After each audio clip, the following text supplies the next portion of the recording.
Hey everyone, it's Lars here, and welcome back to Virtual Paddock. Today, I'm taking a look at possibly the most advanced car ever in sim racing. Because Virtual Racing Cars just released for Formula Alpha 2025 a few days ago. And this is of course a 2025 Formula 1 car, or rather a car built to the 2025 Formula 1 regulations, because this one doesn't specifically represent one exact car from the current season. But let's take a closer look at it. And honestly, I almost feel like I'm repeating myself here, because once again, it looks absolutely fantastic, incredible attention to detail. But that's what we've come to expect from VRC, and they always deliver. Pretty much every single setup change will show in the car. And it even goes as far as different steering wheels. There are 9 different models. You can also choose between different sounds. They've revised all the sounds from the earlier Formula Alpha models, from 2022 onwards that is. But they've also introduced a brand new one. So let's have a listen.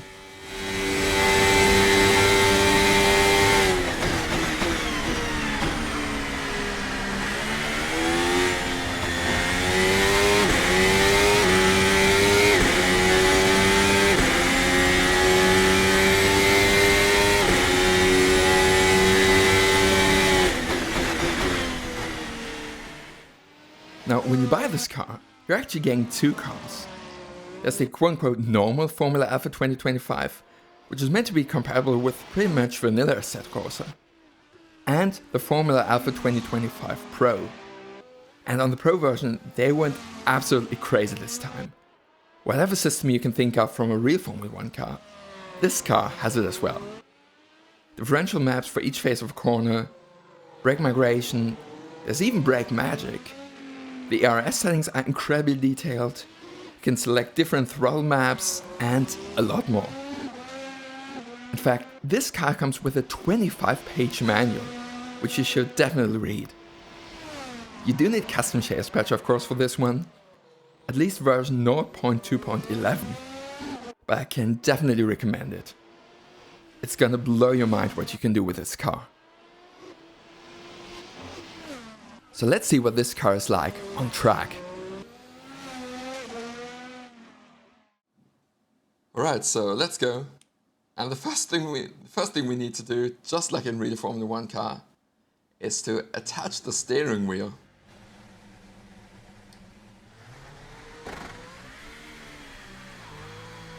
Now, first lap. I'm just gonna warm the car up. In fact, warm up the brakes first, using some brake magic.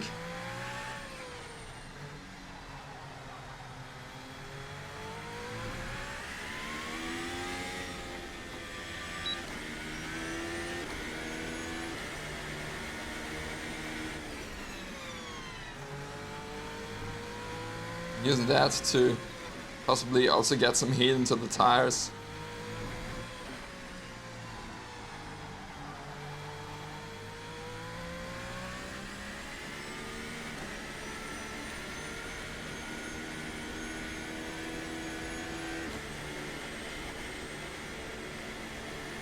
Now I'm using pretty much the baseline setup, except for the fact that I tweaked the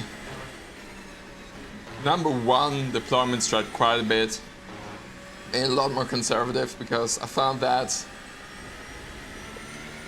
with standard setting I was running out of energy really easily.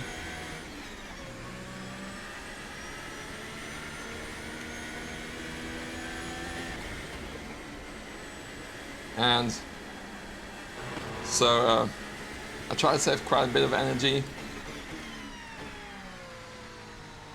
Yeah, let's get going.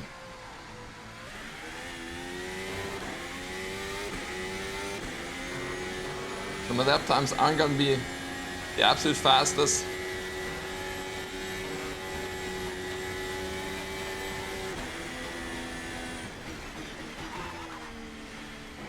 Turning way too early there. Big understeer.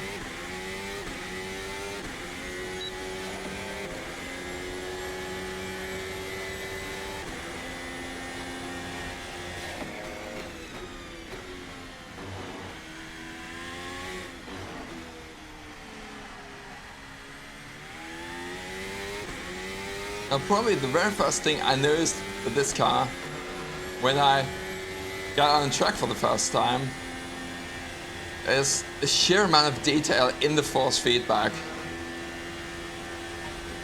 Because the thing is, VRC cars always have great force feedback, but this car, even for them, is next level.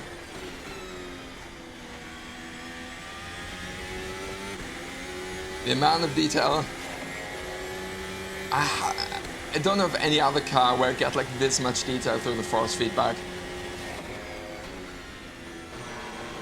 It is amazing.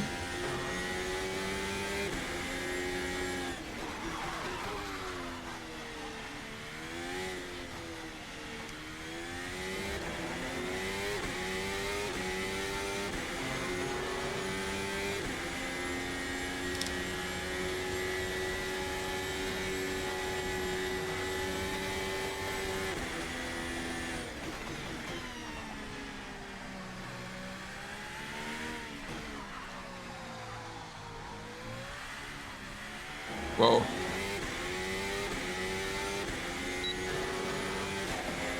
I would say one thing, this car, even when it comes to Formula 1 cars and Formula 1 cars on the level of like VRC and the RSS cars, it's definitely among the ones that are a bit trickier to drive.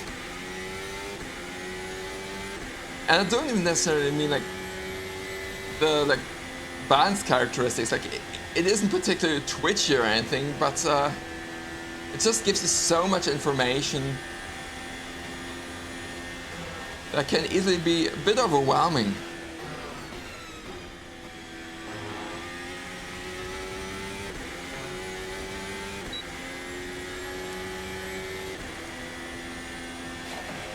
Oh, forgot about the DRS there.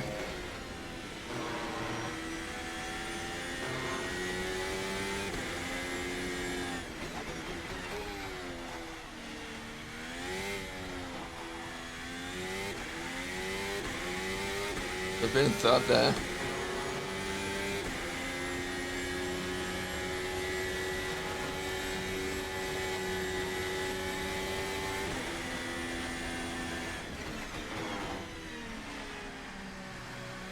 Like, I honestly don't think I'm good enough of a driver to really get the most out of this car.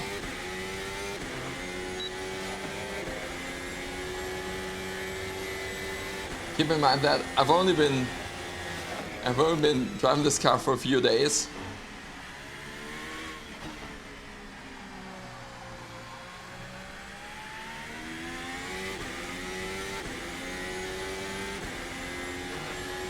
Indeed. A bit less entry locking in the slower corners.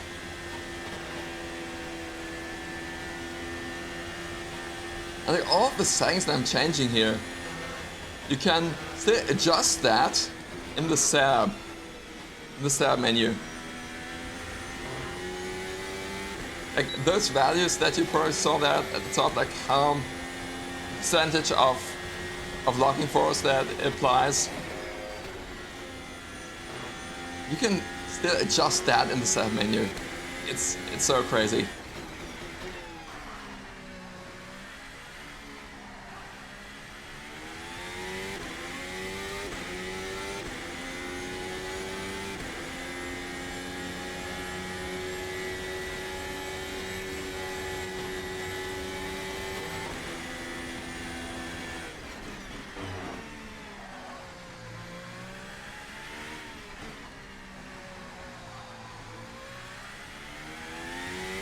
It just blows my mind that all this is possible in a sim that's more than 10 years old now.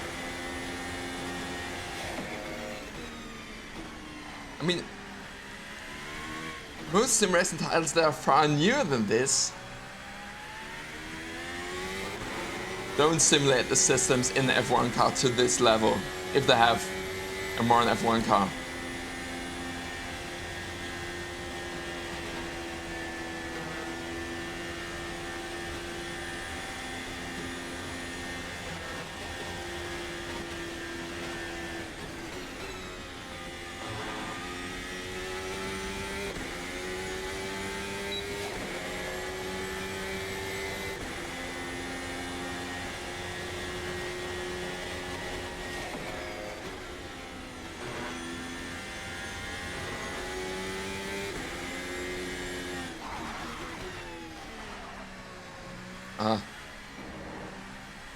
I'm bad on the brakes.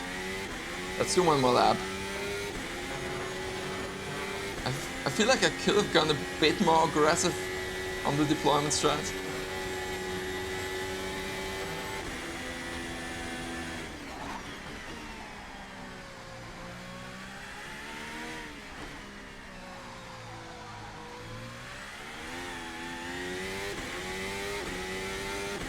Bit of a moment there on the throttle.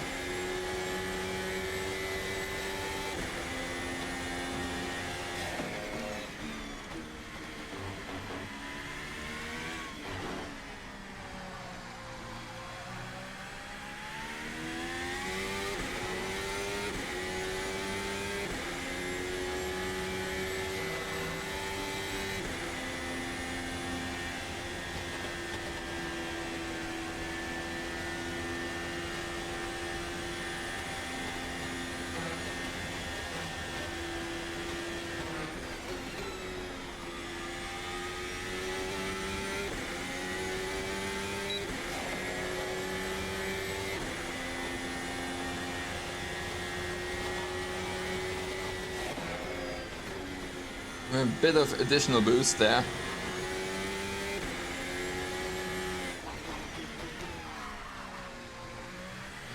Very slight lockup. God damn it.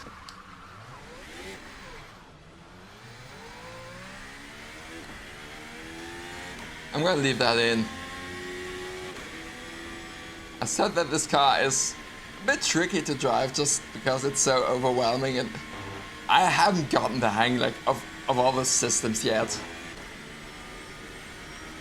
But apart from that, it's tricky to get the hang of it. It is a fantastic car. Like, I love driving this car.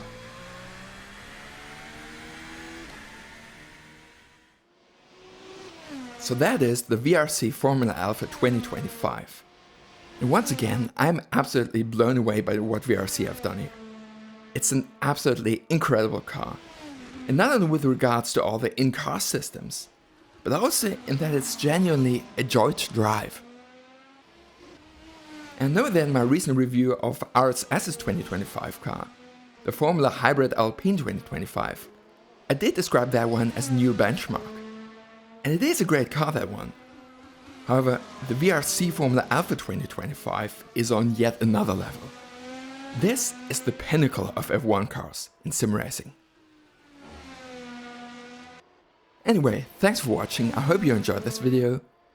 So, till next time, use the downforce, and see you soon.